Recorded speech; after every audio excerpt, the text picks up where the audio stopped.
कौल। जनाब मोहतरम फैसल करीम कुंडी साहब, गवर्नर खैबर पख्तूनख्वा, मोअज़्ज़ज़ान, लेडीज़ एंड जेंटलमैन, अस्सलाम वालेकुम। मैं सबसे पहले तो माज़रत चाहता हूँ, मुझे बड़ी खुशी हुई है कि आज का ये तमाम नशिस्त जो है वो कौमी ज़ुबान में है।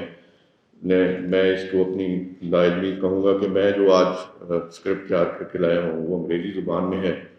तो मैं अगर इसको अभी कौमी ज़ुबान में बोलना चाहूँगा तो मेरा ख्याल है मैं इससे इंसाफ नहीं कर सकूँगा। तो मैं आपसे माज़रत चाहूँगा कि मैं इसको इंग्लिश ज़ुबान में ही आपके सामने पेश करना चाहूँगा। Ladies and gentlemen, a brief overview of the incidents of the recent past indicate that international institutions have failed to prevent wars. Economic uncertainty is deepening and trust amongst major powers has eroded. From Ukraine to Gaza, from Red Sea to the Strait of Hormuz, and from South Asia to Asia Pacific, geopolitical competition is increasingly replacing cooperative security. In such an environment, Pakistan has both an opportunity and a responsibility. Pakistan's geographical positions at the crossroads of South Asia, Central Asia, the Middle East, and China means it is uniquely positioned not merely as a frontline state confronting crises, but as a bridge connecting regions and facilitating dialogue. Geography has made Pakistan strategically important.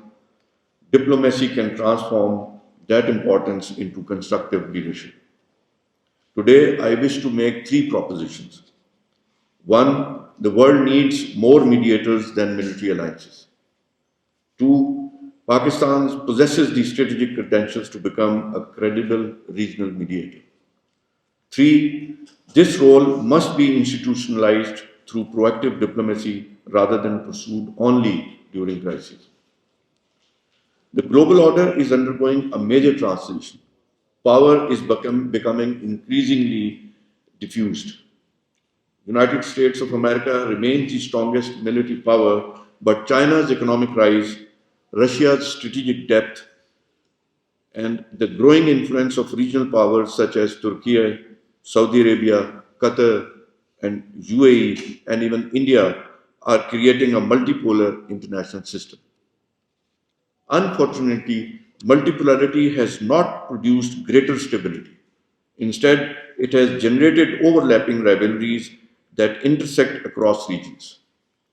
Energy security, maritime routines, technological competition, cyber warfare, and artificial intelligence have become as important as conventional military strength. Against this backdrop, conflicts are no longer local. A missile fired in the Middle East immediately affects oil prices in Asia, inflation in Europe, and shipping costs across the globe. Regional wars have become global economic shocks. Ladies and gentlemen, Pakistan enjoys a unique diplomatic profile. It maintains close relations with China through the all-weather strategic cooperative partnership, while continuing functional engagement with the United States of America and Europe. Pakistan has traditionally maintained cordial relations with Iran and the Gulf Cooperation Council countries alike. It enjoys deep strategic cooperation with Saudi Arabia and UAE while sharing extensive border, cultural affinity, and centuries-old ties with Iran. Pakistan also enjoys growing partnerships with Central Asian states, Turkey, and Azerbaijan.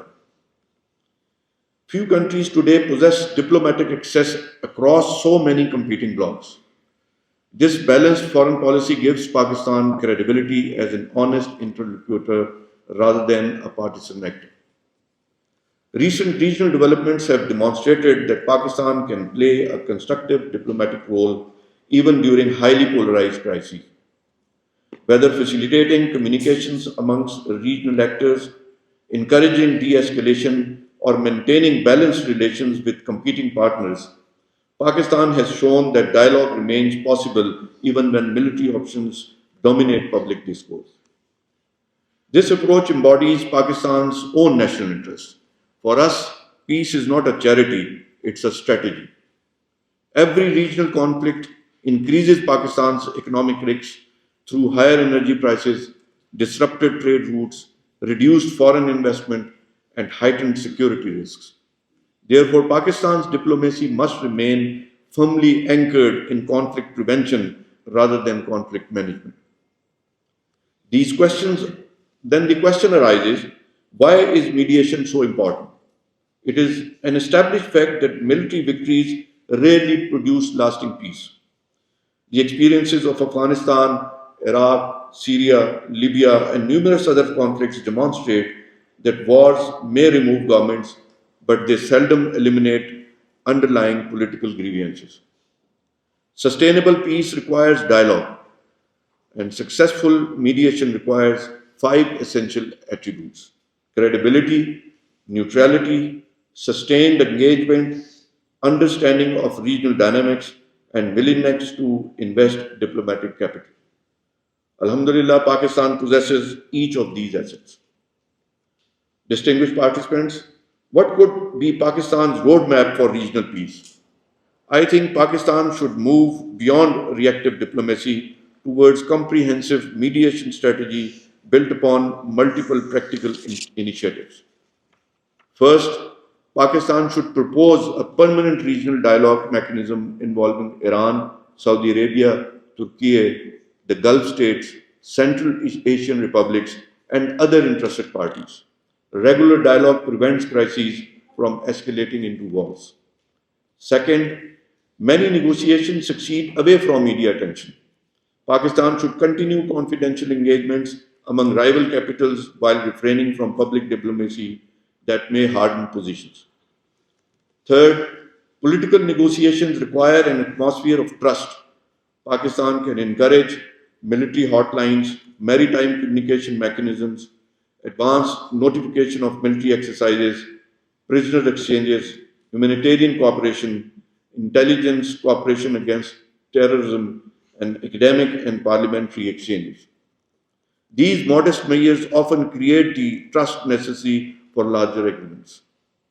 Fourth, no peace process can succeed while terrorist organizations exploit instability. Pakistan should advocate coordinated action against all terrorist groups without distinction or selectivity.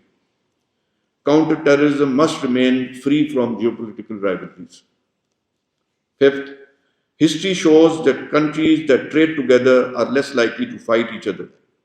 Pakistan should accelerate regional connectivity through CPEC, Central Asian Connectivity Initiatives, energy pipelines, electricity transmission projects, digital infrastructure, railways, and road corridors. Economic integration creates constituencies of peace. Sixth, the Strait of Hormuz, Bab el-Mandeb, and Arabian Sea serve as lifeline for global commerce. Pakistan should advocate for freedom of navigation while encouraging regional mechanisms that reduce the risk of accidental escalation. Stable sea lanes benefit all countries regardless of political differences.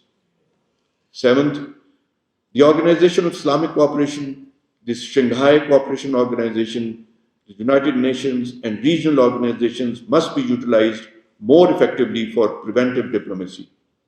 Pakistan should actively encourage institutional rather than personality-driven diplomacy. More importantly, no country can become an effective mediator without internal stability. Pakistan's diplomatic influence ultimately depends upon our own economic resilience, political cohesion, institutional continuity, educational advancements, technological innovations, fiscal discipline, and social harmony. As the saying goes, foreign policy begins at home. Economic strength enhances diplomacy and diplomatic credibility. Peace is not merely a secure objective, it is also an economic strategy. If regional tensions decline, Pakistan can emerge as a principal commercial gateway linking South Asia, Central Asia, Western China, the Gulf, and the Middle East. Expanded regional trade may transform Pakistan into a logistic, transport, and energy hub. Energy pipelines, fiber optic connectivity, rail corridors, ports, and industrial cooperation can generate employment, attract investment, and accelerate economic growth. The dividends of peace are measurable in jobs, exports, and investment. Ladies and gentlemen, the recent developments are again turning out to be very dangerous for the regional peace. In my view, Pakistan should actively now again participate in endeavors to uh, uh, reinforce the ceasefire, and we should encourage all parties to consider a practical negotiating framework built around following priorities. First, immediate de escalation and cessation of hostilities.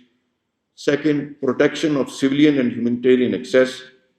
Third, respect for international law and sovereignty. Fourth, freedom of security of international maritime commerce.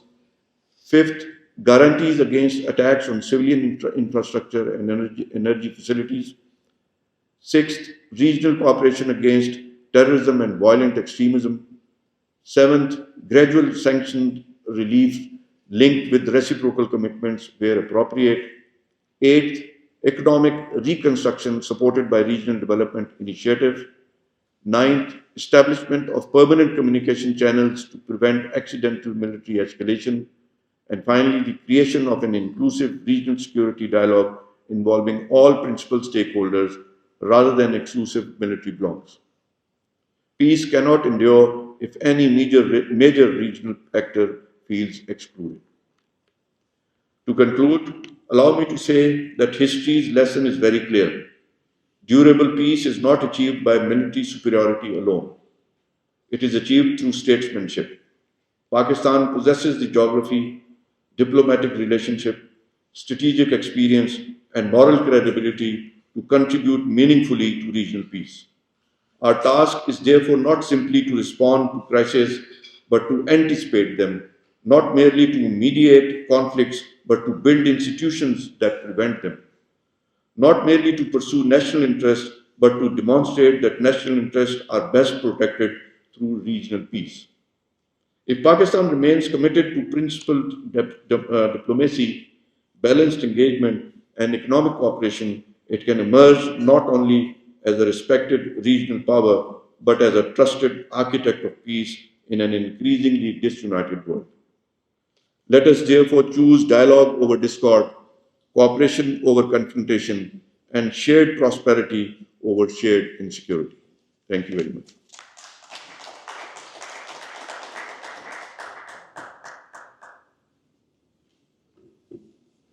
जी बहुत शुक्रिया जमीन साहब ने बहुत तफसील के साथ जो चैलेंज हैं मसाइल हैं जो